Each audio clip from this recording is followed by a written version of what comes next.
Pete, homeowners in Parma are still cleaning up today after repeated flooding, and they are steamed. More than 1,000 complaint calls have come into the county from Parma and other communities plagued with flash flooding. Residents say nothing is being done. News Channel 5's Dan Haggerty talked to county officials and Parma's mayor. So, Dan, is it true?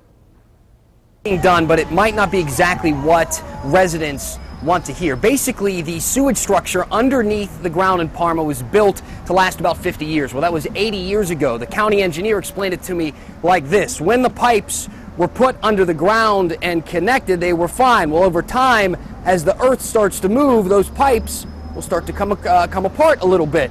And that's kind of what has happened. The water is sunk down in, it causes the system to overflow and back up into people's homes. The thing is, that's a huge project, something that would take millions and millions of dollars and years to make a significant difference.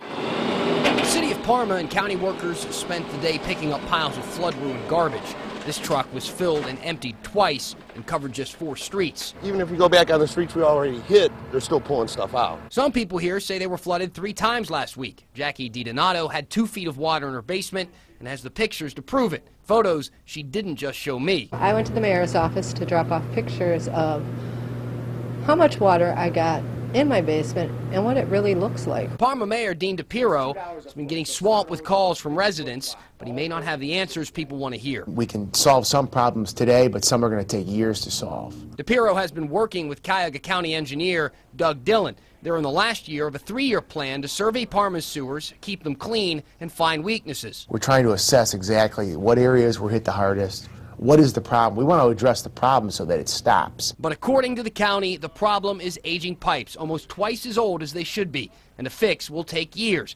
and much more than the $6 million a year being spent on upkeep and research in Parma alone. Can we solve some problems in the near future? Yes. Can we promise that people aren't going to experience flooding after horrendous storm events? No, we can't. I like the city. My kids are growing up here. But can I live like this anymore? No.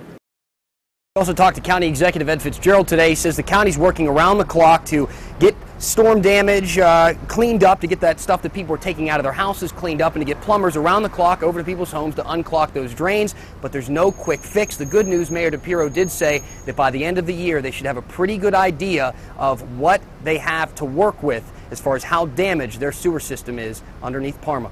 Reporting live, I'm Dan Haggerty, News Channel 5.